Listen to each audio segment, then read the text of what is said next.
శ్రీమాత్రే నమః. మిత్రులందరికీ శుభోదయం. ఈరోజు శ్రీ క్రోధినామ సంవత్సర ఆషాఢ బహుళ దశమి మంగళవారం. ఈరోజు కృత్తికా నక్షత్రం మధ్యాహ్నం 1:24 వరకు ఉంది. తదుపరి రోహిణి. ఈరోజు జూలై 30, 2024 తేదీ మంగళవారం. ఈరోజు దుర్ముహూర్తం ఉదయం 8:16 అయితే 9:05 వరకు ఉంది. మరలా తిరిగి దుర్ముహూర్తం రాత్రి 10:59 అయితే 11:43 వరకు కూడా దుర్ముహూర్తం ఇవ్వడం జరిగింది. ఈరోజు పంచాంగరీత్యా ఈ రకమైనటువంటి ఫలితాలు గోచరిస్తున్నాయి.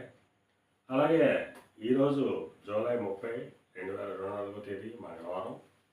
ఈరోజు నక్షత్రాలు అయినటువంటి కృత్తిక, రోహిణి నక్షత్రాలు ఎవరికి తారాబలం కుదురుతున్నారో మనం పరిశీలించినట్లయితే మృగశిర, చిత్త, ధనిష్ట ఈ నక్షత్రంలో జన్మించినటువంటి మన మిత్రులందరికీ కూడా ఈరోజు నక్షత్రాలు అయినటువంటి కృత్తిక, రోహిణి నక్షత్రాలు అనుకూలంగా ఉంటాయి. అందువల్ల ఇప్పుడు చెప్పుకున్నటువంటి నక్షత్ర జాతకులందరికీ ఈరోజు శుభకరంగా ఉండే అవకాశం ఉంది.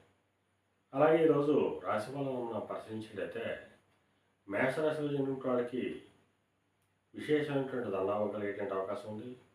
వీరు తలపెట్టేటువంటి ఏ కార్యక్రమమైనా కానీ విజయవంతంగా పూర్తయ్యేటువంటి అవకాశం ఉంది. వీరు తలపెట్టినటువంటి కార్యక్రమాలు విజయవంతంగా పూర్తవడంతో పాటు ధనాదాయ వనరులు పెరిగేటువంటి అవకాశం ఉంది. వృషభ రాశిలో జన్మించిన వాడికి గత కొద్ది రోజులుగా పడుతున్న ఇబ్బందులు పూర్తిగా తొలగిపోయి కొద్దిపాటి కార్యజయం కలుగుతుంది. మిథున రాశిలో జన్మించిన వాడికి అతి సామాన్యంగా ఉంటుంది. ఆరోగ్య భంగం ఏర్పడుతుంది. కార్యటంకాలు ఏర్పడతాయి. ధనవ్యయం కలుగుతుంది. కర్కాటక రాశిలో జన్మించిన వాడికి ధనలాభం ఉంటుంది. చేసేటువంటి వృత్తి వ్యాపారాలు లాభసాటిగా సాగేటువంటి అవకాశం ఉంటుంది. సింహరాశిలో జన్మించిన వాళ్ళకి నిరుద్యోగులకి ఉద్యోగ అవకాశాలు పెరిగేటువంటి అవకాశం ఉంటుంది. ఉద్యోగస్తులకి ప్రమోషన్ కానీ ఇంక్రిమెంట్ కానీ పడేటువంటి అవకాశం ఉంటుంది. కన్యా రాశిలో జన్మించిన వాళ్ళకి పితృరాజధానికి సంబంధించి శుభవార్తలు వింటారు. పితృవర్గీయులతో ఉన్నటువంటి విభేదాలు, విరోధాలు కూడా సమస్యపడేటువంటి అవకాశం ఉంది. తులారాశిలో జన్మించిన వాళ్ళకి అతి సామాన్యంగా ఉంటుంది. ఆరోగ్యభంగా ఏర్పడుతుంది. కార్యటంకాలు ఏర్పడతాయి. ధనవ్యయం కలుగుతుంది. వృశ్చిక రాశిలో జన్మించిన వాళ్ళకి ధనాదాయం బాగుంటుంది. కలత్రపూర్వక ధనలాభం కలుగుతుంది. ఆరోగ్యం చేకూరుతుంది. ధనురాశిలో జన్మించిన వాళ్ళకి అంతర్గత బహిర్గత శత్రువుల వలన అనేక ఇబ్బందులు ఎదుర్కొనే అవకాశం ఉంది. అందువల్ల శత్రువుల పట్ల అప్రమత్తంగా ఉండవలసిందిగా తెలియజేయడం జరుగుతుంది. మకర రాశిలో జన్మించిన వాళ్ళకి సంతానానికి సంబంధించిన శుభవార్తలు అంటారు. వీరికి సంబంధించి తీసుకున్న నిర్ణయాలన్నీ కూడా ఈరోజు సఫలమయ్యేటువంటి అవకాశం ఉంటుంది. కుంభరాశిలో జన్మించిన వాళ్ళకి ఆకస్మిక ప్రయాణాలు చేయవలసిన అవసరం ఉంటుంది.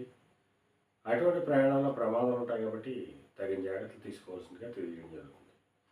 మేన రాశిలో జన్మించిన వాళ్ళకి ధనాదాయం బాగుంటుంది. పరాక్రమంతో ఆదాయ వనరులు ఏర్పడేటువంటి అవకాశం ఉంటుంది. ఈరోజు ద్వాదశ రాశుల యొక్క ఫలితాలు ఈ రకంగా తెలియజేయడం జరిగింది. అలాగే ఈరోజు ఎలక్ట్రికల్ రంగంలో ఉన్న వాళ్ళకి కానీ, ఎలక్ట్రికల్ వస్తువులు ప్రైవేట్ చేసిన వాళ్ళకి కానీ, వ్యవసాయ రంగంలో ఉన్న వాళ్ళకి కానీ మిక్కిలి శుభదాయకంగా లాభదాయకంగా ఉండే అవకాశం ఉంది. ఫైనాన్స్ రంగంలో ఉన్న వాళ్ళకి కానీ, బ్యాంకింగ్ రంగంలో ఉన్న వాళ్ళకి కానీ, మొదలైనటువంటి వస్తువులు ప్రైవేట్ చేసిన వాళ్ళకి కానీ ఈరోజు మిక్కిలి శుభదాయకంగా లాభదాయకంగా ఉండే అవకాశం ఉంది. ఈరోజు పంచాంగరీత్యా ఈ రకమైనటువంటి ఫలితాలు గోచరిస్తున్నాయి. అలాగే ఈరోజు మంగళవారం. అందువల్ల ఆ సుబ్రహ్మణ్యేశ్వర స్వామిని, షణ్ముఖిని తేనెతో కానీ చిరకరసంతో కానీ అభిషేకించినట్లయితే సర్వశుభాలు కలుగుతాయని చెప్పి శాస్త్రీత్యా తెలియజేయడం జరుగుతుంది. అలాగే ఈరోజు అదృష్ట సంఖ్యలుగా 1, 3, 6, 9 తెలియజేయడం జరుగుతుంది. ఈ అదృష్ట సంఖ్యలు కనుక మన మిత్రులందరికీ కూడా ఈరోజు అంతా శుభకరంగా ఉండే అవకాశం ఉంది. అలాగే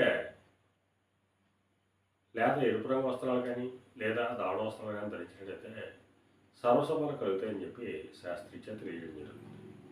అలాగే మళ్ళా రేపు శుభోదయం కార్యక్రమంలో మళ్ళీ కలుసుకుందాం. అంతవరకు మన మిత్రులందరికీ మరొకసారి శుభోదయం. ఇట్లో మీ పెద్దబాబు సిద్ధాంతి గొల్లల మామిడి.